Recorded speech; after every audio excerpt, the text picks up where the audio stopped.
Неоценимый вклад Алексея Елисеевича Кулаковского в развитие якутской литературы, его мировоззрение, философские трактаты актуальны по сей день и являются большим вдохновением, которое сплачивает все улусы, районы и города республики.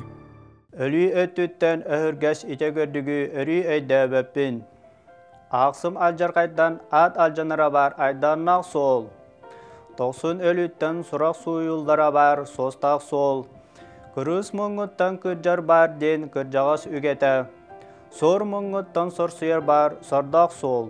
Омуктың ағыт тоны суық бар оғой мұңа. Әрге кәпсәнтен әрі суық бар әрей мұңа. Бар жыңғыр баттаныр күнігер барағай бағана бол. Сон нароккар салбануер күнігер сон дұрда бол.